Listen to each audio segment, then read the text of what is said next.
مسند احمد بن حنبل کی حدیث نمبر ہے 8606۔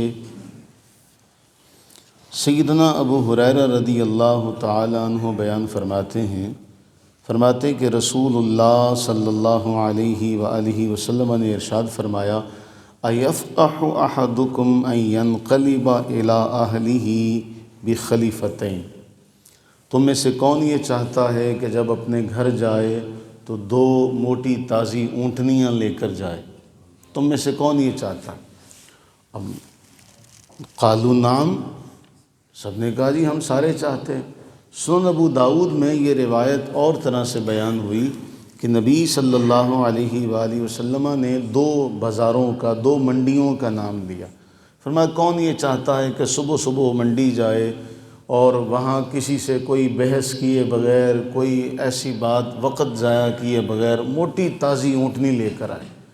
یہاں بھی فرمایا کہ کون یہ بات چاہتا ہے، کس کو یہ بات پسند ہے؟ سب نے کہا جی ہم چاہتے ہیں۔ اب حضور علیہ السلام نے فرمایا فآیتان من الکتاب یرجع بہما الی اہلہ خیر لہ من خلیفتین، فرمایا کتاب اللہ کی ایک آیت اگر کوئی لے کر سیکھ کر اپنے گھر لوٹتا ہے تو یہ 2 اونٹوں سے بہتر ہے، 2 اونٹنیوں سے بہتر ہے۔ اور سنن ابو داؤد کی روایت میں یہ ہے کہ کوئی چاہتا ہے کہ بازار جائے صبح صبح، تو کہا جی سارے چاہتے ہیں۔ تو فرمایا جس نے 1 آیت سیکھ لی وہ 1 اونٹنی لے کر آ گیا، جس نے 2 سیکھ لی وہ 2 لے کر آ گیا، جس نے 3 سیکھ لی وہ 3 لے کر آ گیا، اسی طرح آپ نے فرمایا۔ تو اصل معاملہ میرے عزیزو یہ ہے کہ نبی صلی اللہ علیہ وآلہ وسلم نے ہمیں سمجھانے کے لیے 1 آیت کو اونٹنی کے ساتھ تشبیہ دی، ورنہ قرآن کا ایک حرف جو پڑھنے میں بھی نہیں آ رہا، صرف لکھنے میں آ رہا ہے، پوری کائنات دنیا میں جو کچھ بھی ہے سارا کا سارا ایک طرف رکھا جائے، اس ایک لفظ کے مقابلے میں بھی اس کی حیثیت نہیں ہے۔ کیوں؟ یہ کلام اللہ ہے، یہ اللہ کا کلام ہے، وہ اللہ کی تخلیق ہے۔ تو کہاں تخلیق اور کہاں اللہ کی صفت؟ تو اس لیے ہمیں سمجھانے کے لیے کہا گیا، لیکن سمجھانے کے لیے بھی اس دور میں سب سے قیمتی ترین متاع اونٹ سمجھا جاتا تھا۔ نبی صلی اللہ علیہ وسلم میں کون یہ چاہتا ہے کہ 1 اونٹ لے کر جائے، 2 اونٹ لے کر جائے، 3 اونٹ لے کر جائے؟ پھر ایک اور روایت ملتی ہے، حضور سرور عالم صلی اللہ علیہ وسلم نے ہمارے بارے میں، دنیا کے بارے میں، انسانوں کے بارے میں فرمایا ان کو پتہ چل جائے کہ سوکھا کھر وہ ملے گا نا مسجد میں تو یہ گھٹنوں کے بل چل کر آئیں، یعنی یہ اتنے بھوکے ہیں مال کے کہ ان کو پتہ چل جائے نا کہ سوکھا کھر ملے گا تو گھٹنوں کے بل چلتے ہوئے مسجد میں آئیں، لیکن یہ آتے نہیں ہیں۔